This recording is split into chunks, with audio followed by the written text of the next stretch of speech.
Okay, so this is assignment 2A, interim campaign presentation for web marketing and advanced usability. So just a bit of a recap on the campaign idea. A faster paced lifestyle has attributed to the rise in health issues in Australia. The busier our lives get, the harder it is to eat right and maintain a healthy weight. A potential solution to this human well-being issue and the focus of this campaign will be the benefits of the ketogenic diet, or keto for short. Keto is a trending diet, and over the last few months, many influencers have surfaced, illustrating the benefits and the pitfalls of what it is. This campaign is aimed towards being a viable source of information for those wanting to know more and also act as a support network for those currently on the diet.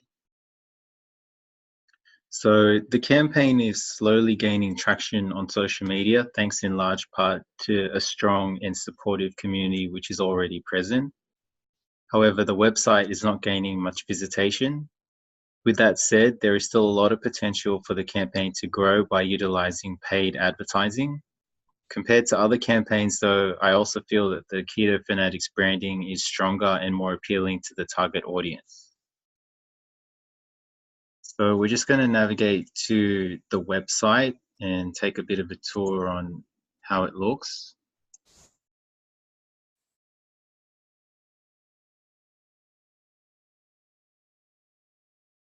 So this is the Keto Fanatics website.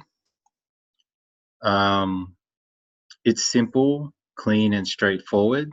I wanted to create a site which had clear intentions and an easy to understand purpose. I wanted a very usable site where the user could read about information, interact by leaving a comment, and get in touch with other ambassadors of the ketogenic diet. To accomplish this, I limited the number of options in the navigation menu to 5 essential sections and sacrificed a bit of aesthetic appeal for a style format that allowed me to give the content the strongest appeal. Knowing that users today are mostly browsing and scanning, the aim of the site is for the user to access and absorb a vast amount of information within a limited time. Each blog post is fairly short and always redirects users to more information. The posts are organized in a chronological order from newest to oldest, but the search bar always remains at the top so that the user can narrow down to specific topics they're looking for. Another good feature is the engagement tool, where users can leave a reply or a comment and just about things that they find interesting. So going back to the presentation. Google Analytics. So connecting Google Analytics to the website was really beneficial because it allowed me to track user data, which then painted a vivid picture of what users do on the website. So just visiting that dashboard,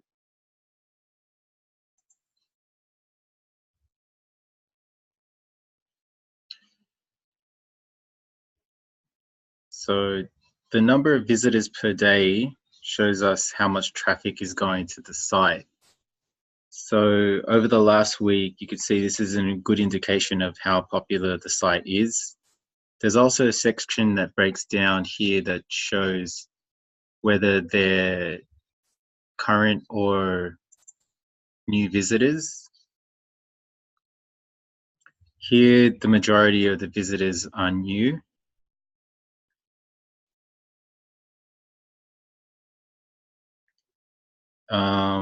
And there's hardly any traffic that's being driven to the website. How long they stay is also important, as you can see, it measures where the content is engaging to them. From here, we can also look at behaviors. So this section shows us which pages make the user's journey and where they're likely dropping off. So they start, normally this is the home page, and they almost always move to the resources, then followed by the recipes. But after that, they tend to drop off. What I've also done is I've also created goals, a single goal which tracks whether the user is subscribing to the newsletters. This can be seen here. So here's the newsletter goal sign up. There's no dollar value assigned to it, but what it does is if a user reaches this page, which is the thank you for signing up page, it will show the number of times that that people have gone to it here and track it over time. So that's the Google Analytics side. Going back to the main presentation here. So Facebook Insights, moving into Facebook. Facebook again offers a wealth of information about the users. In this section, I'll only go through the ones I feel that are important to monitor and just kind of discuss why I feel these are a bit better to kind of examine rather than the whole thing. So we'll just navigate to that real quickly. So this is the page summary, and it's just a snapshot that Facebook provides in terms of how the site's going. On the left-hand side here, you can go on to more granular information. So for me, I like looking at the net likes, and what the net likes show are basically the new likes minus the number of unlikes. So if we go here, and rather than focusing on getting increases in likes, this is important because it gives a better indication of attrition rates of users. So, and here you can also compare that to your paid likes as well. So I think that's a good measurement tool to have. Another thing that I think is good is the organic reach. So in this section here, the reach, it shows how many people a post can reach for free through the network of people who have actively followed the page. So the premise here is that, for example, people have similar interests. So a friend of a friend who likes the Keto Fanatics page could also have other friends that are similar to them who could potentially be interested in it also, who could tend to follow the page as well and get a bigger audience. The final one I'd like to cover is engagement, which I think is good because what the engagement shows is how much the audience interacts with a single post, either by commenting, liking, or emoji reacting. This will show the quality of the content and whether it's actually interesting to the audience. So at this point too, you can also boost posts to gain more reach, but we won't go through that in this section just yet. So just going back to the presentation,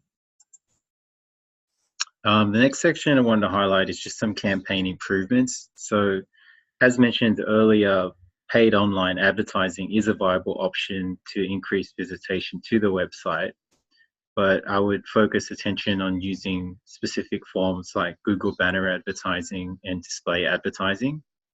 With advertising in place, then I'd move on to looking at the content. The content of the site still needs to be strengthened in order for the audience to engage more. I'll bulk up the content by increasing the number of blog posts and recipes and probably get more links to other social media ambassadors. The social media strategy will continue based off the content plan, but will also incorporate some boosted posts, as mentioned earlier, on Facebook as their sensible way to build brand engagement. But you need to define exactly what you want to achieve through the campaign and to get the targeting right. So in this, I will do 2 boosts for my campaign. The first one's aim will be to drive more traffic to the Keto Fanatics website. And the second will be to promote the next event by extending the reach of the specific post to get more interested people. In terms of costs, the budget I'd probably set for it is $50 for the duration of the campaign. In this case, 3 weeks. And what Facebook does is that allocates that daily spend for you and it provides an estimation of how many people it will reach based on the targeting parameters. The paid boost campaigns will be based on interests, so particularly those who are interested in health and lifestyle and diet. So just want to go through that real quickly. So how the Facebook boost work is, if you boost a post, here is how you can define your audience. So for example, you can target it to specific people, either with men, women, the age, their location. And here is where it gets a bit more specific. So you can browse through the different things that they're interested in. So you can look at the demographics, their interests. So in this case, it'll be people interested in health and wellness, which was probably this. And you can go into it a bit more because it defines specifically what. I think it would also be beneficial to look at maybe people that are interested in food. There should be a section on food there as well. There it is, food and drink. So cooking, so just for the recipes, so you can drill down there, and what it does is it shows how defined the audience is and the potential reach of people based on the criteria you've set there. So I intend to do that as well. The final thing is in regards to the SEO. It's not being used well on the site. I will use WordPress SEO by Yoast, which is a simple plugin which will allow me to do it myself rather than having to pay for it. Yoast is pretty simple in the way it works. If you go, so this is the back end of the Keto Fanatics website. What it does is you can go to the individual pages. For instance, ambassadors. And if you scroll down, it provides SEO for an area where you can put SEO titles, meta descriptions, and the meta keywords, just so that it increases the likelihood of someone who searches on Google that they can find you. So, and it also gives tips in terms of how to refine content. So here, it tells the issues, it shows the issues with some of the words used. So using that, I'll start refining my SEO in terms of the web pages. So yeah, so and that shows on the front end as well. So just going on that, it allows my site to rank higher on Google searches. So yeah, and yeah, and that's it. Thank you.